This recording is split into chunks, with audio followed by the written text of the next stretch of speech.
Tra le architetture eterne del Teatro Olimpico di Vicenza riecheggiano le parole della sostenibilità. Muri che profumano di storia, temi che hanno il sapore dell'attualità.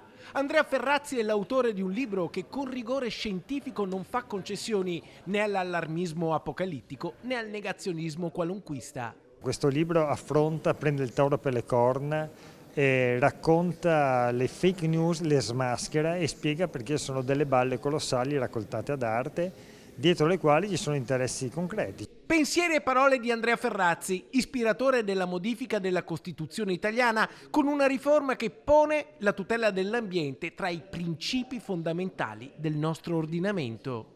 La tutela delle nuove generazioni è stata inserita addirittura nella nostra Costituzione, è stata una battaglia vinta dopo tempo dedicato a questo risultato, perché è di ogni evidenza che ormai tutti dobbiamo diventare consapevoli che il pianeta ci è stato consegnato non perché lo potessimo distruggere, ma perché lo potessimo consegnare nel modo migliore alle future generazioni, ai nostri figli e ai nostri nipoti. Il valore di questo libro è che tocca, spiegando molto bene con grande chiarezza e ricchezza di dati, tutte le possibili declinazioni della sostenibilità, ambientale in primo luogo, ma anche economica, sociale, culturale.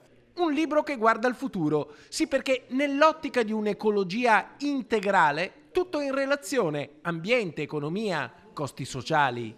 Integrale, come ricorda Papa Francesco, ecologia integrale significa aprire le riflessioni ma anche le strategie su tutta la rete della vita dell'umanità. Le parole della sostenibilità, un libro che affronta con semplicità e chiarezza i fatti concreti, la stessa missione che anima Media Nord-Est ogni giorno.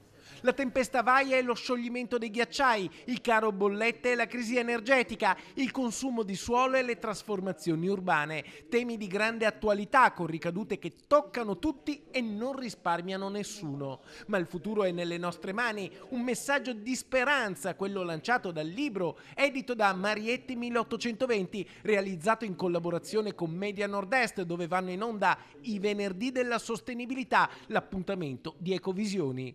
10 capitoli, 10 parole della sostenibilità. Ghiacciai, acqua, energia, bollette energetiche, città, rigenerazione urbana, ecologia integrale, cioè declinare in maniera molto concreta cosa vuol dire oggi attivare delle politiche che possono consentire a tutto il pianeta, perché siamo tutti interrelati, lavorare nella logica appunto di un futuro che possa essere sostenibile, cioè migliori per tutti noi.